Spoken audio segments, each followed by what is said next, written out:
Es el tercer domingo de Cuaresma del año B y el Evangelio de Juan, capítulo 2, 13-25. Como se acercaba la Pascua judía, Jesús subió a Jerusalén. Encontró en el recinto del templo a los vendedores de bueyes, ovejas y palomas, y a los que cambiaban dinero sentados. Se hizo un látigo de cuerdas y expulsó a todos del templo, ovejas y bueyes. Esparció las monedas de los que cambiaban dinero y volcó las mesas. A los que vendían palomas les dijo: saquen eso de aquí y no conviertan la casa de mi padre en un mercado. Los discípulos se acordaron de aquel texto: el celo de tu casa me devorará. Los judíos le dijeron: ¿qué señal nos presentas para actuar de este modo? Jesús les respondió: derriben este santuario y en 3 días lo reconstruiré. Los judíos dijeron: 46 años han llevado a la construcción de este santuario, ¿y tú lo vas a levantar en 3 días? Pero él se refería al santuario de su cuerpo. Y cuando resucitó de entre los muertos, los discípulos recordaron que había dicho eso, y creyeron en la Escritura y en las palabras de Jesús. Y estando en Jerusalén, por las fiestas de Pascua, muchos creyeron en él al ver las señales que hacía. Pero Jesús no se confiaba de ellos porque los conocía a todos. No necesitaba informes de nadie, porque él sabía lo que hay en el interior de cada persona.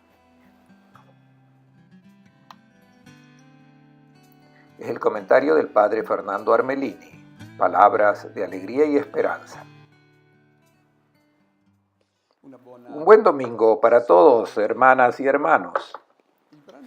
El texto evangélico de hoy nos narra un episodio que nos deja un poco desconcertados.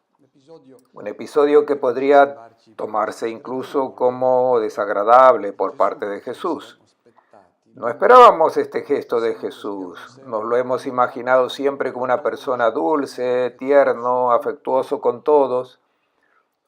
Y toma una posición muy dura contra aquellos que están administrando la vida religiosa en el templo de Jerusalén, pero que en realidad estaban profanando el templo del Señor. Nos quedamos un poco desconcertados de frente a este gesto duro que hace.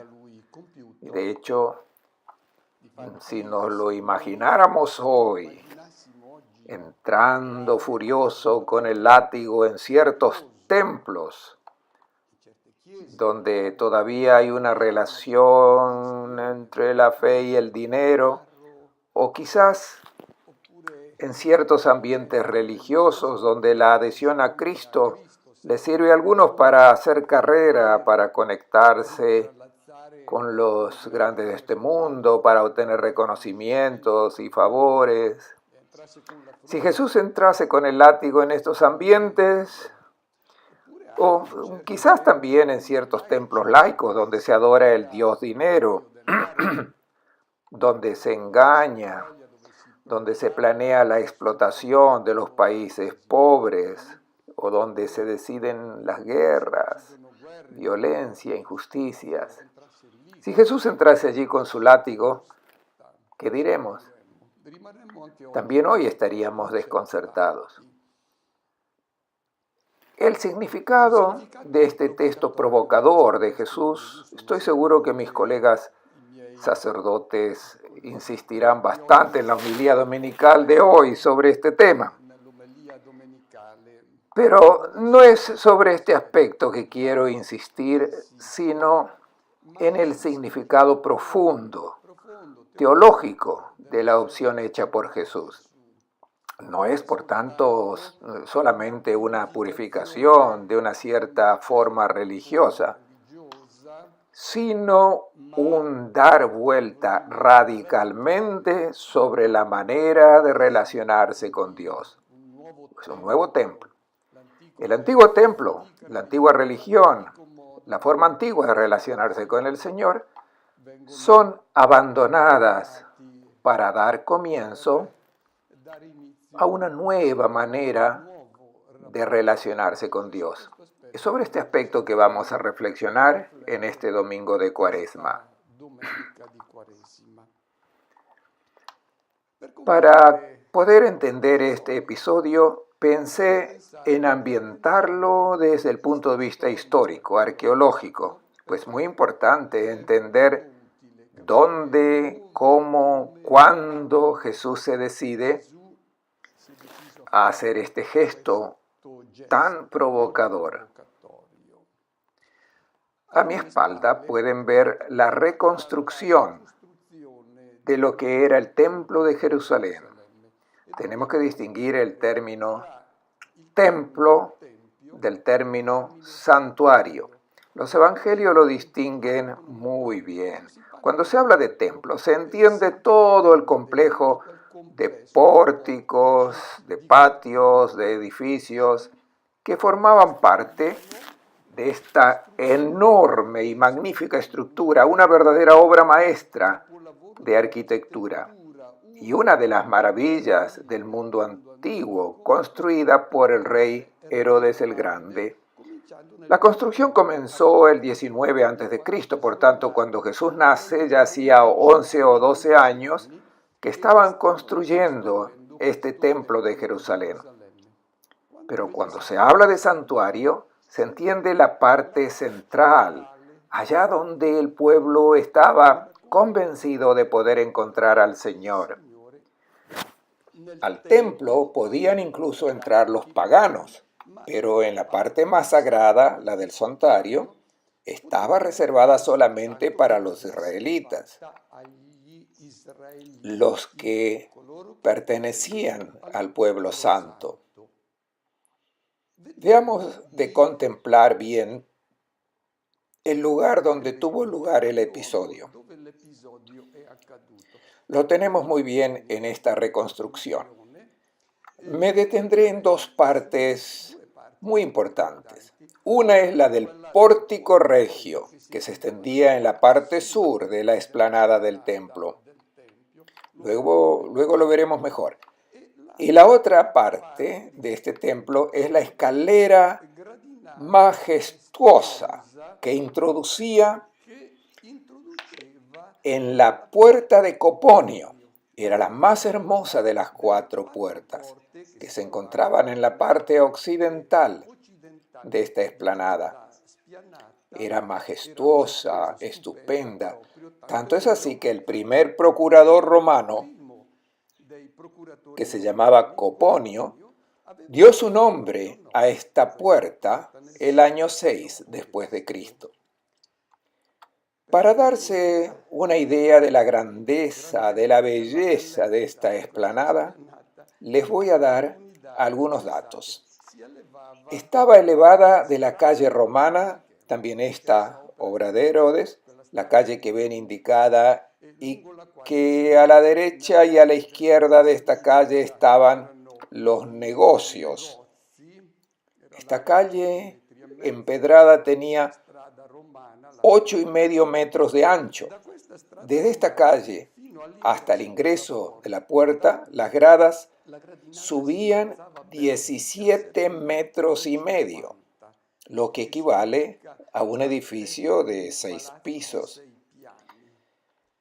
Pero lo más sorprendente es que el ingreso, las gradas tenían un ancho de más de 15 metros. Quizás el número no dice mucho, pero imaginen la anchura de estas gradas que equivalían al ancho de una avenida de 4 manos. Esto era para el ingreso al pórtico regio del Templo de Jerusalén. ¿Por qué insistí tanto en el pórtico regio y esta escalera? Porque el episodio que se narra en el texto evangélico de hoy se ubica precisamente allí. En el pórtico regio estaba todo el comercio de bueyes, de corderos, de palomas que Jesús echó fuera. Y al pie de esta escalera había 4 ambientes, 4 compartimentos donde operaban los cambistas. Y ahora podemos imaginar a Jesús que desciende de esta escalera para tirar por tierra las mesas de los cambistas. Vamos a tratar de entrar en este pórtico regio para tener una idea sobre lo que ha ocurrido aquel día cuando Jesús ha purificado la religión que el pueblo practicaba. Vamos a entrar por esta escalera para entrar en el templo. Saliendo de esta estupenda escalera, vemos incluso 4 palcos donde estaban los cambistas. Ya hemos visto la calle, admiramos la altura de esta majestuosa grada y podemos apreciar la parte sur, la que miraba a Siloé. Y finalmente entramos en el estupendo pórtico regio. Tenía una longitud de 185 metros. Tenía 4 filas de columnas monolíticas, 10 metros de alto. Y luego estaban los capiteles corintios, que tenían 1,80 metros de altura. Admiramos este pórtico regio y también contemplamos al santuario que se ve ahora. Se puede apreciar también el humo de los holocaustos. Estamos en el tiempo de Pascua, cuando Jesús realiza este gesto. Por tanto, el templo estaba abarrotado de peregrinos que venían a ofrecer sus sacrificios para luego comer el cordero en la noche de Pascua. Bien, este es el ambiente cuando Jesús realizó la purificación del templo.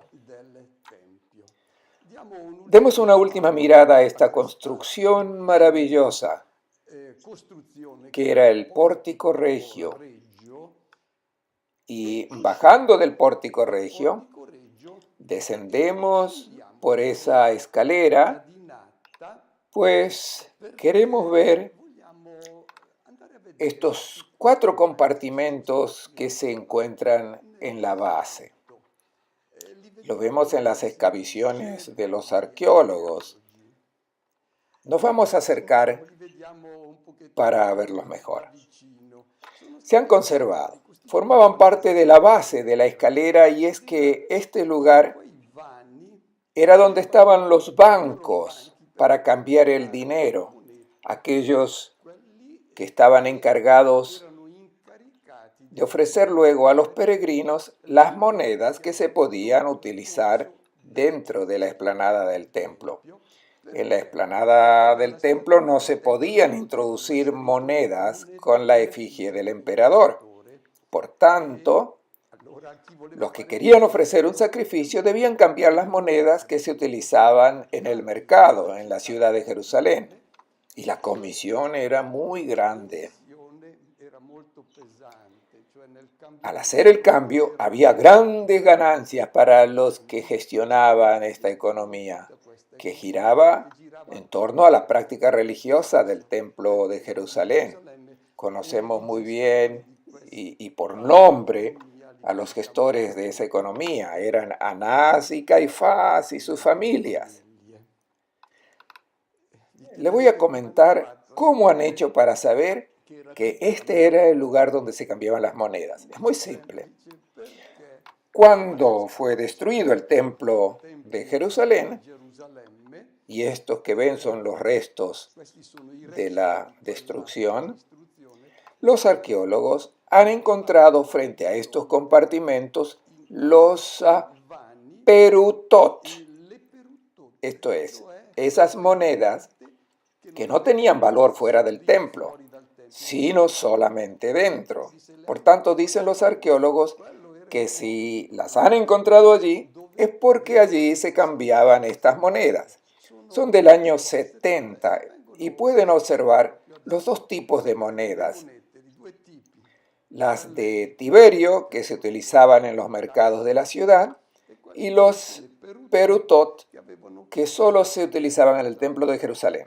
Los arqueólogos encontraron allí los perutot, donde estaban los cambistas. Estamos en el año 70. Esto nos dice que el gesto hecho por Jesús no puso fin a ese comercio de la religión. Supongo que después que Jesús desparramó las mesas de los cambistas, poco después, quizás incluso dentro de una hora, los cambistas habrían vuelto a sus puestos. De hecho, la misma práctica religiosa estaba aún vigente en el año 70. Pero el gesto profético hecho por Jesús dejó la marca. No es que inmediatamente haya cambiado todo, pero se pusieron los fundamentos de la nueva religión, la nueva manera de relacionarse con Dios. Después de esta introducción, que creo es muy importante para comprender concretamente lo que Jesús ha hecho, sigamos ahora adelante. Como se acercaba a la Pascua judía, Jesús subió a Jerusalén. Los evangelistas nos dicen que esto sucedió en la última Pascua. Fue la gota que hizo derramar el vaso. Ya no aguantaban más a Jesús y luego de este gesto decidieron que debía ser eliminado porque minaba a toda la institución religiosa que los sacerdotes del templo utilizaban. El evangelista Juan lo coloca al comienzo, porque es una señal emblemática de todo lo que será luego la relación de Jesús con el templo de Jerusalén. Ven a mi espalda una representación de tantas monedas que se recogían, pues era precisamente en el tiempo de Pascua cuando se llevaban a Jerusalén todas las monedas recogidas por el impuesto que todo israelita varón debía pagar para el templo. Era el momento cuando se recogía en todo el imperio romano y estas monedas acababan en el templo.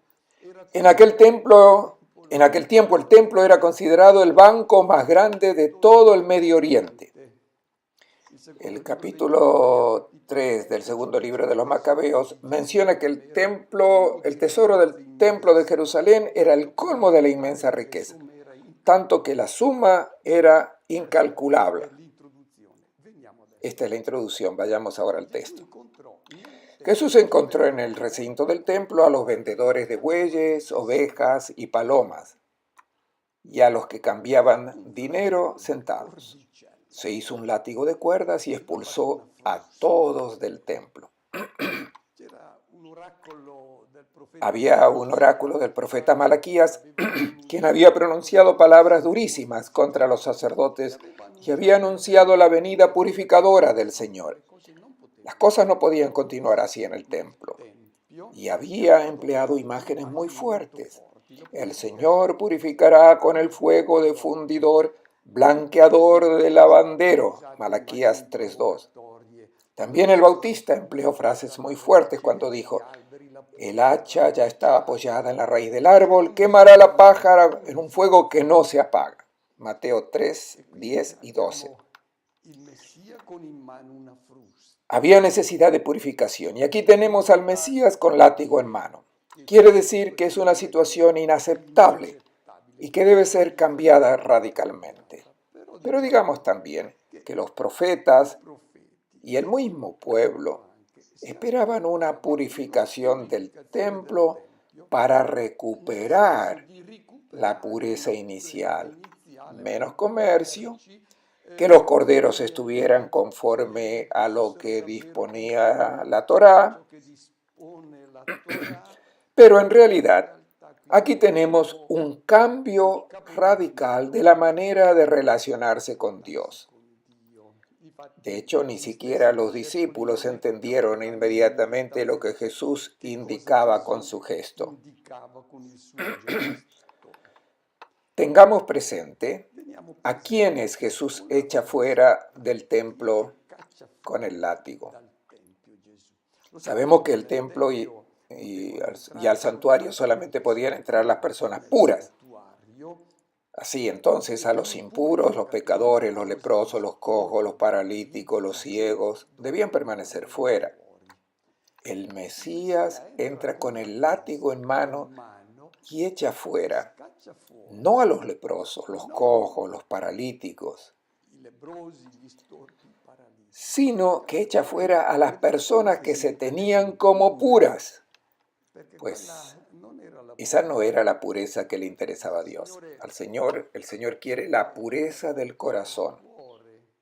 Y aquellos que se tenían como puros, porque eran los administradores de la vida religiosa, son expulsados. La pureza de los sacerdotes del templo era simplemente hipocresía. Jesús expulsó a todos del templo. A todos. Quiere decir que echó a los vendedores y a los compradores. Pues muchas veces aquellos que se aprovechan de una cierta forma religiosa son los que sostienen y apoyan una relación con Dios que no es lo que Dios espera. Luego Jesús desciende de la escalera que les he indicado, desparrama las monedas de los cambistas, volcó las mesas, y lo que Jesús hace es una gran acción profética. Y luego se dirige a los vendedores de palomas. A los que vendían palomas les dijo: saquen eso de aquí, no conviertan la casa de mi padre en un mercado. Jesús se dirige a los vendedores de palomas, no a los que venden bueyes o corderos. Nos preguntamos, ¿por qué se encara con los que venden palomas? Sabemos que las palomas eran utilizadas por los pobres. Cuando José y María van al templo para la purificación, no ofrecen un cordero porque eran pobres, ofrecen palomas.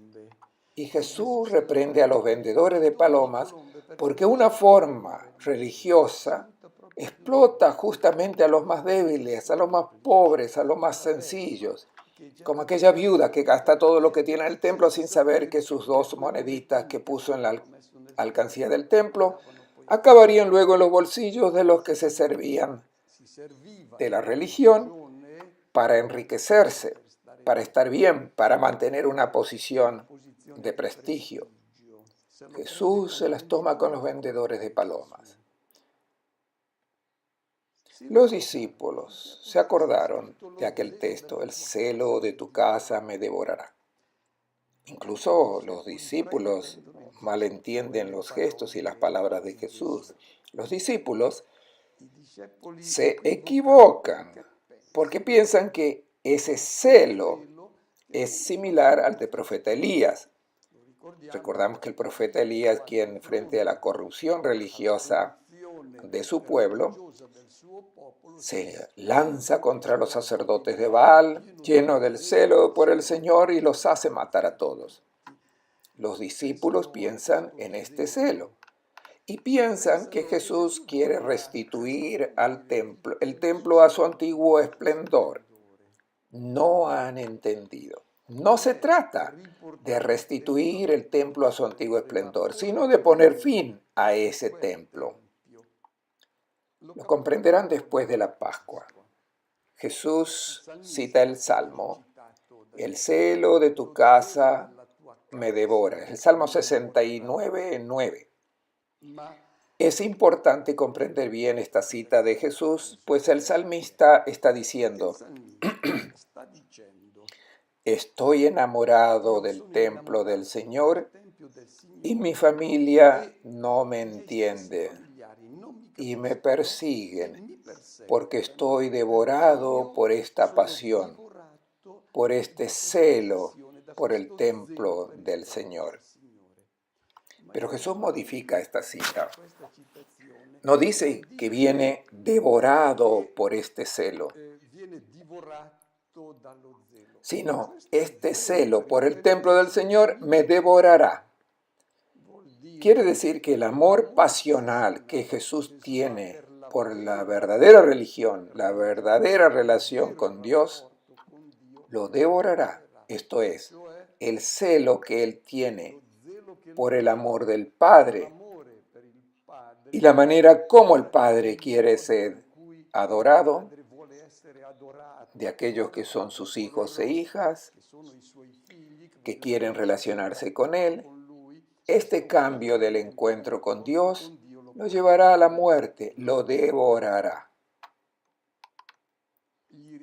Los judíos le respondieron, ¿qué señal nos presenta para actuar de este modo?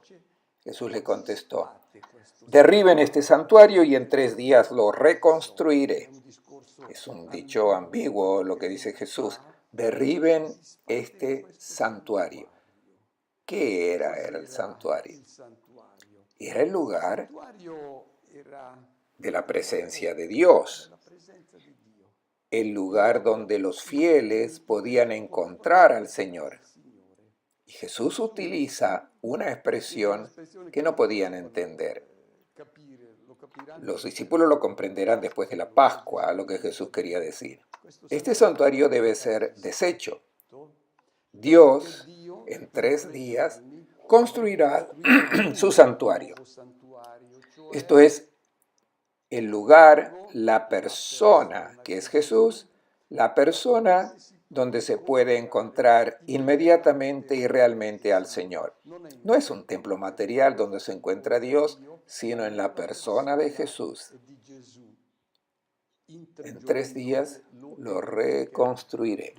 De hecho, es en la Pascua que se construyó este nuevo santuario. Si queremos encontrar al Señor, lo encontraremos en la persona de Jesús. Si deseamos adorar al Padre, lo hacemos en este santuario que es la persona de Jesús. Por supuesto que los judíos no entendieron lo que Jesús le dijo. Y le dicen, 46 años ha llevado la construcción de este santuario. Este número es importante porque nos dice el año en que sucedió este hecho. El templo se había comenzado a construir en el año 19 a.C. y 46 años después nos lleva al año 28 después de Cristo, cuando Jesús tenía 35 años. Ellos entienden al revés, piensan en una destrucción material, pero Jesús está hablando de un cambio de religión. No ya un templo material, sino un nuevo templo, que es su persona, el nuevo santuario. Sabemos que en el antiguo santuario no todos podían entrar. En el templo de Jerusalén existían muchas barreras. Después del ingreso había una explanada grande donde todos podían entrar. Pero luego había una barandilla de 1,5 metros de alto donde los impuros, los paganos, los pecadores, los cojos, los ciegos, los sordos, no podían entrar. Solamente los israelitas puros podían ir más allá de esta barandilla. Aquí también podían entrar las mujeres. Pero luego había otra barandilla, a donde las mujeres no podían pasar. Esto es la parte reservada a los hombres. Por tanto, otra barrera. Luego había otra barrera, que no estaba señalada, que los hombres no podían traspasar. Solo los sacerdotes la podían pasar. Luego, otra barrera, donde un solo sacerdote podía entrar, más allá del velo que separaba el santo de los santos. Cuando pensamos en este modo de acercarse a Dios, aparece como una lista de barreras de exclusión. Este tipo de templo Este modo de relacionarse con Dios, dice Jesús, hay que destruirlo. Y cuando resucitó de entre los muertos, los discípulos han comprendido, recordaron la palabra del Señor. Para construir este episodio en el que Jesús muestra la fragilidad, toda la inconsistencia de esta manera de relacionarse con Dios, de ofrecerle sacrificios cuando Dios no tiene ninguna necesidad de ellos, sino que solo quiere que nosotros acojamos su don. Quiero recordar un texto de la carta a los Efesios, texto bien conocido donde se menciona este nuevo santuario. La carta a los Efesios fue escrita después de una profunda reflexión de la comunidad cristiana sobre el evento de la Pascua, refiriéndose a los paganos que no podían entrar en el santuario, pues estaban todas las barreras. Dice: gracias a Cristo Jesús, los que un tiempo estaban lejos ahora están cerca por la sangre del Cordero. Y luego, muy hermoso, porque Cristo es nuestra paz, el que de dos pueblos hizo uno solo, derribando con su cuerpo el muro divisorio. Ya no hay más ninguna exclusión, ninguna separación entre la gente, porque todos son hijos e hijas de Dios y todos pueden entrar en este santuario que es la persona de Jesús. Unidos a Cristo, todos, entrando en esta comunidad de los que acogen la propuesta de hombre y la propuesta de relación con el Padre que está hecha por Jesús, todos estos son admitidos en el nuevo santuario, de modo que ya no son más extranjeros ni huéspedes, sino conciudadanos de los consagrados y de la familia de Dios. Ha caído el velo que separa el santo de los santos donde residía Dios. Ahora todo es al revés.